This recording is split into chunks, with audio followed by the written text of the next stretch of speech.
it seems indeed that the extremities of the inhabited world have allotted to them by nature the fairest things. I laugh when I see that, though many before this have drawn maps of the earth, yet no one has set the matter forth in an intelligent way, seeing that they draw ocean flowing round the earth, which is circular, exactly as if drawn with compasses.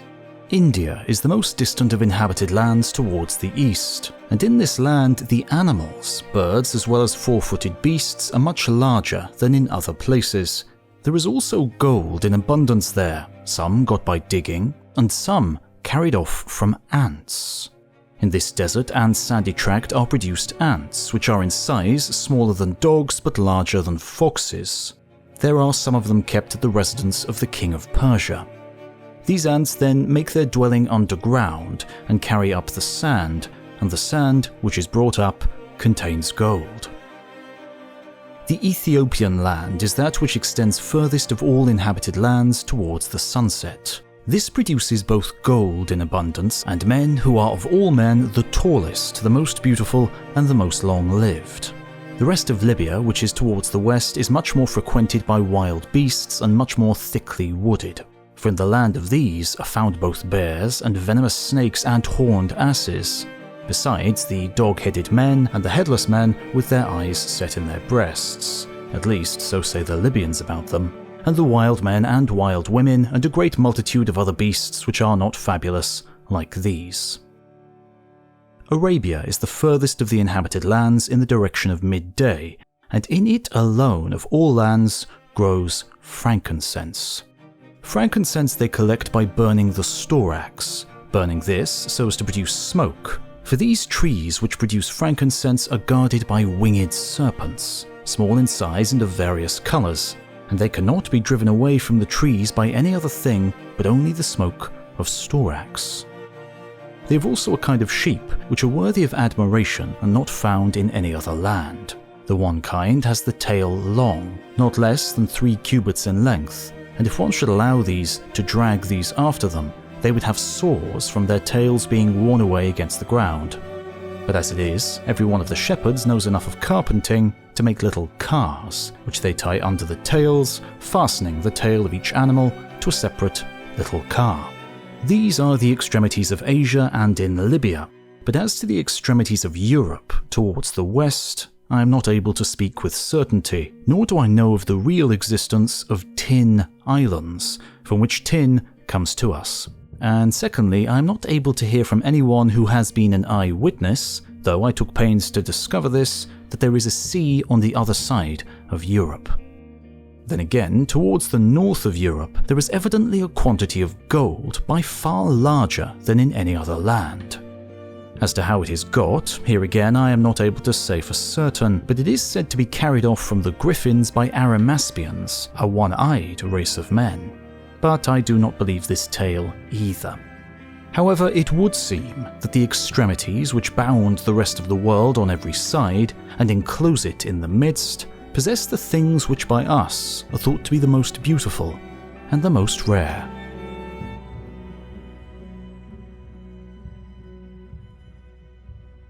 The Proto-Indo-European language is the root of many of the different languages across Europe. Over time, it is split into the many tongues we speak across the continent today, making it that much harder to communicate. Speakly is our sponsor today, and a language learning app with a difference. It was created by 2 polyglots through 6 years of researching thousands of language learners, creating a unique method that teaches words and sentences based on their relevance in real-life situations. You don't learn anything you don't need. Everything is practical and usable to help you start communicating as quickly as possible. I remember when I first arrived in Spain, wasting huge amounts of time learning how to explain various hypothetical situations involving cats eating apples. Speakly is different. It just teaches you what you need. Their methodology helps you learn languages 5 times faster compared to what you're accustomed to, which means getting from 0 to solid speaking skills in around 3 to 4 months, requiring only 30 minutes of daily learning practice. So try Speakly by following the link in the description and get 7 days free and a 60% discount if you join the annual subscription. Thanks to Speakly for supporting history content on YouTube.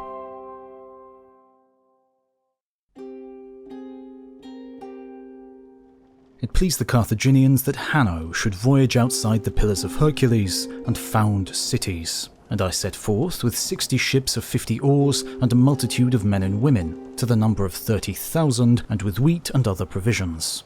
After passing through the Pillars, we went on and sailed for 2 days' journey beyond, where we founded the first city, which we called Thymiaterium. It lay in the midst of a great plain. Sailing thence towards the west, we came to Solois, a promontory of Libya, bristling with trees. We settled cities by the sea. Settling thence, we came to the Lixus, a great river flowing from Libya. By it, a wandering people, the Lixitas, were pasturing their flocks, with whom we remained some time, becoming friends. Above these folk lived unfriendly Ethiopians, dwelling in a land full of wild beasts, and shut off by great mountains from which they say the Lixus flows. And on the mountains live men of various shapes, cave dwellers, who, so the Lixus say, are fleeter of foot than horses. Taking interpreters from them, we sailed 12 days towards the south along a desert, turning thence towards the east 1 day's sail. There, within the recess of a bay, we found a small island, which we settled and called it Cerne. From our journey, we judged it to be situated opposite Carthage, for the voyage from Carthage to the Pillars and thence to Cerne was the same. Thence we sailed towards the south 12 days, following the shore, which was peopled by Ethiopians who fled from us and would not wait, and their speech the Lixitae who were with us could not understand. We sailed along the shore until we came to a great bay, which our interpreters said was called the Horn of the West. In it there was a large island, and within the island a lake of the sea, in which there was another island. Landing there during the day, we saw nothing but forests, but by night many burning fires, and we heard the sounds of pipes and cymbals and the noise of drums, and a great uproar. Then fear possessed us, and the soothsayers commanded us to leave the island. Then, quickly sailing forth, we passed by a burning country full of fragrance, from which great torrents of fire flowed down to the sea, but the land could not be come at for the heat. We sailed along with all speed, being stricken by fear. After a journey of 4 days, we saw the land at night covered with flames, and in the midst there was one lofty fire greater than the rest, which seemed to touch the stars. By day this was seen to be a very high mountain, called Chariot of the Gods. Thence, sailing along by the fiery torrents for 3 days, we came to a bay, called Horn of the South. In the recess of this bay there was an island, like the former one, having a lake in which there was another island, full of savage men. There were women too, in even greater number. They had hairy bodies, and the interpreters called them Gorilli.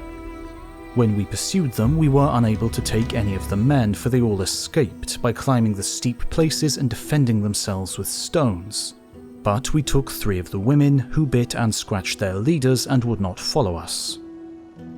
So we killed them and flayed them, and brought their skins to Carthage, for we did not voyage further, provisions failing us.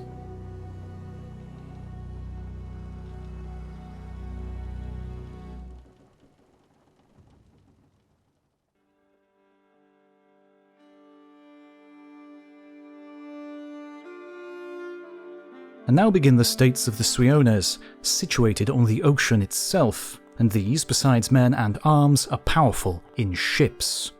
The form of their vessels is peculiar in this respect, that a prow at either extremity acts as a forepart, always ready for running into shore. They likewise honour wealth, and so a single ruler holds sway with no restrictions, and with no uncertain claim to obedience. Arms are not with them, as with the other Germans, at the general disposal, but are in the charge of a keeper, who is actually a slave, for the ocean forbids the sudden inroad of enemies, and besides, an idle multitude of armed men is easily demoralized.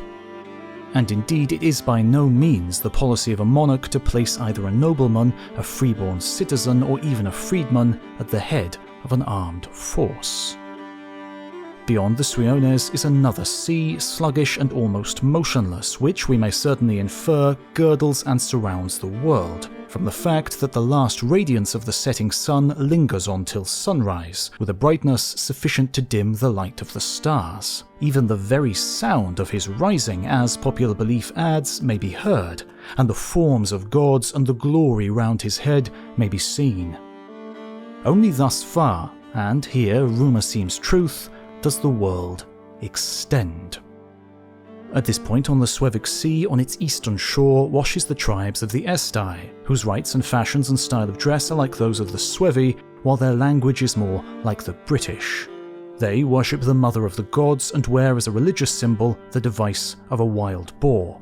This serves as armour. They often use clubs, iron weapons but seldom. They are more patient in cultivating corn and other produce than might be expected from the general indolence of the Germans. But they also search the deep, and are the only people who gather amber, which they call glessum, in the shallows, and also on the shore itself. Barbarians as they are, they have not investigated or discovered what natural cause or process produces it. To them it is utterly useless. They gather it in its raw state, bring it to us in shapeless lumps, and marvel at the price which they receive. It is in fact a juice from trees, as you may infer from the fact that there are often seen shining through it reptiles, or even winged insects, which, having become entangled in the fluid, are generally enclosed in the substance as it hardens. I am therefore inclined to think that the islands and countries of the West, like the remote recesses of the East where frankincense and balsam exude, contain fruitful woods and groves, that these productions, acted on by the near rays of the sun, glide in a liquid state into the adjacent sea and are thrown up by the force of storms on the opposite shores. Closely bordering on the Suiones are the tribes of the Citones, which, resembling them in all else, differ only in being ruled by a woman. So low have they fallen, not merely from freedom, but even from slavery itself. Here, Suevia ends. The Feni are strangely beast-like and squalidly poor. Neither arms nor homes have they, their food is herbs, their clothing skins, they bed the earth. They trust wholly to their arrows, which for want of iron are pointed with bone. The men and the women are alike supplied by the chase, for the latter are always present and demand their share of the prey. The little children have no shelter from wild beasts and storms, but a covering of interlaced boughs. Such are the homes of the young, such the resting place of the old. Yet they count this greater happiness than groaning over field labour, toiling at building and poising the fortunes of themselves and others between hope and fear. Heedless of men, heedless of gods, they have attained that hardest of results, not needing so much as a wish. All else is fabulous, as that the Helusi and Oxiones have the faces and expressions of men with the bodies and limbs of wild beasts. All this is unauthenticated, and I shall leave it open.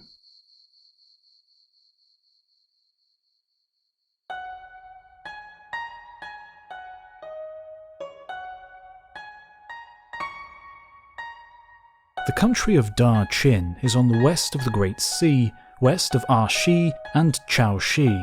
Formerly it was wrongly believed that, going over 200 days west of Chao Shi, one came near the place where the sun sets. Now one comes near the place where the sun sets by going west of Da Chin. Formerly Chao Shi was wrongly believed to be in the west of Da Chin. Now its real position is known to be east.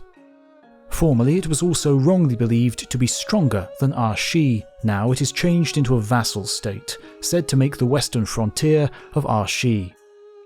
This country is on the west of the sea, whence it's commonly called Hai Shi.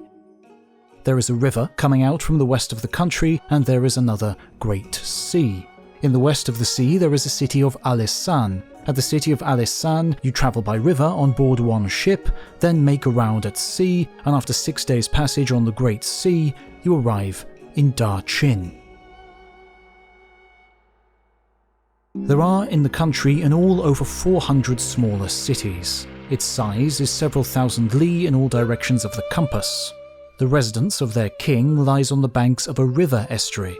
They use stone in making city walls. In this country there are the trees sung, huai, tsu, bamboos, rushes, poplars, willows, the wu-tung tree, and all kinds of other plants. The people are given to planting on the fields all kinds of grain. Their domestic animals are the horse, the donkey, the mule, the camel, and the mulberry silkworm. There are many jugglers who can issue fire from their mouths, bind and release themselves, and dance on 20 balls. In this country they have no permanent rulers, but when an extraordinary calamity visits the country, they elect as king a worthier man while discharging the old king, who does not even dare to feel angry at this decision. The people are tall and upright in their dealings, like the Han, but wear foreign dress. They call their country another Middle Kingdom. They always wished to send embassies to Zhonggyo, but the Arshi wanted to make profit out of their trade with us and would not allow them to pass their country. They can read foreign books. They regulate by law public and private matters. The palace buildings are held sacred. They host flags, beat drums, use small carriages with white canopies, and have postal stations like the Han. The number of inhabitants cannot be stated. This country is the largest in the west of Shangling. The number of small rulers established under its supremacy is very large. The people live close together. They have no robbers and thieves, but there are fierce tigers and lions who will attack travellers, and unless they go in caravans they cannot pass the country. They have several times 10 small kings. The residence of their king is over 100 li in circuit. They have official archives. The king hears the cases of one palace in the morning till being tired at night. The next morning he goes to another palace. In 5 days he has completed his round. 36 generals always consult upon public matters. If one general does not go to the meeting, they do not consult. When the king goes out, he usually gets one of his suite to follow him with a leather bag, into which petitioners throw a statement of their cases. On arrival at the palace, the king examines into the merits of each case.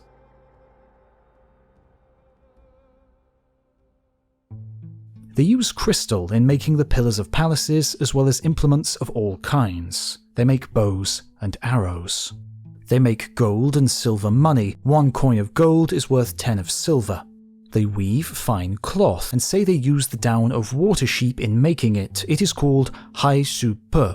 In this country, all the domestic animals come out of the water. Some say that they do not only use sheep's wool, but also the bark of trees, and the silk of wild silkworms in weaving cloth. Their colours are of brighter appearance than are the colours of those manufactured in the countries on the east of the sea. Further, they were always anxious to get Han silk for severing it in order to make Hu Ling, for which reason they frequently trade by sea with the countries of Arshi. The seawater, being bitter and unfit for drinking, is the cause that but few travellers come to this country. The hills in the country produce inferior jade stones of 9 colours. The following products are frequently found in Da Chin: gold, silver, copper, iron, lead, tin, tortoises, white horses, red hare, tortoise shell, black bears, large conches, carnelian stones, southern gold, kingfisher's gems, ivory, real white pearls, amber, corals, 10 colours of opaque glass vis-a-vis carnation, white, black, green, yellow, blue, purple, azure, red and red-brown, rock crystal, 5 colours of pie, 10 kinds of jade vis-a-vis yellow, white, black, green, a brownish red, crimson, purple, gold, yellow, azure and a reddish yellow, 5 colours of rugs, changti, damasks of various colours, asbestos cloth, storax, and in all 12 kinds of vegetable fragrant substances.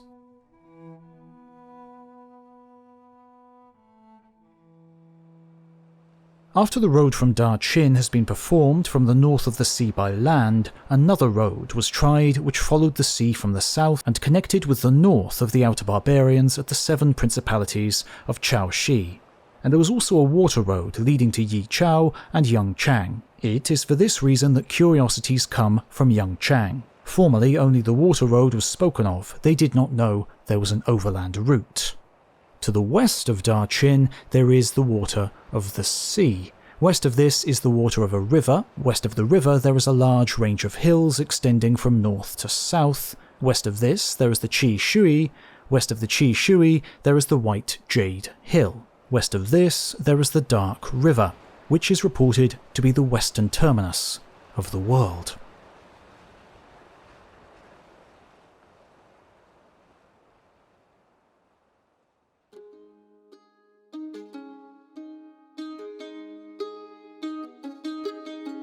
Next to the Sogdiani dwell at the foot of the mountains which they call the Sogdi, through whose territories two rivers flow which are navigable by ships, the Araxates and the Dymus. These streams rush headlong over mountains and valleys into a level plain and form a lake, Oxia by name, which is both long and broad. Here, among other towns, Alexandria, Sarachata and the metropolis Drepsa are famous. Next to these are the Sakai, a tribe of savages inhabiting a rough country only for cattle and hence without cities.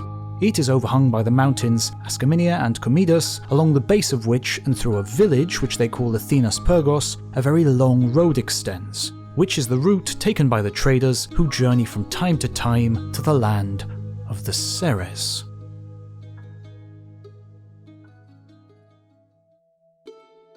Beyond those lands of both Scythias, towards the east, the summits of lofty walls form a circle and enclose the Ceres, remarkable for the richness and extent of their country. On the west they are bounded by the Scythians, and on the north and the east they extend to a snow-clad waste. On the south they reach India and the Ganges. There are mountains there called Aniba, Nazavisium, Asmira, Ermodon and Aporokora. Through this land, consisting of a plain of wide extent, surrounded on all sides by precipitous cliffs, two rivers of famous name, the Oachatis and the Bautis, flow in a somewhat slow course. On this very fruitful soil dwell various peoples, of which the Anthropophagi lie towards the north and the snows. The Ceres themselves live a peaceful life, forever unacquainted with arms and warfare, and since to gentle and quiet folk ease is pleasurable, they are troublesome to none of their neighbours. Their climate is agreeable and healthful. There is an abundance of well-lighted woods, the trees of which produce a substance which they work with frequent sprinkling, like a kind of fleece. Then, from the wool-like material mixed with water, they draw out very fine threads, spin the yarn, and make sericum, formerly for the use of the nobility, but nowadays available even to the lowest without any distinction.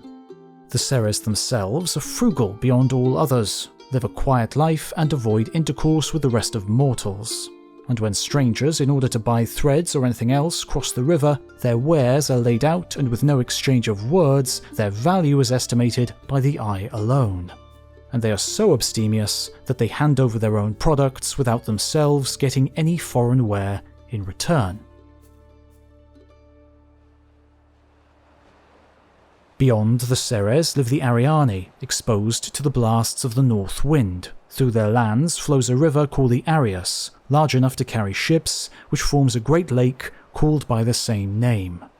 Moreover, this same area has many cities, among which the following are renowned: Vitaxa Sarmatina, Sotira, Nisibis, and Alexandria, from which the voyage to the Caspian Sea is reckoned at 1,500 stadia.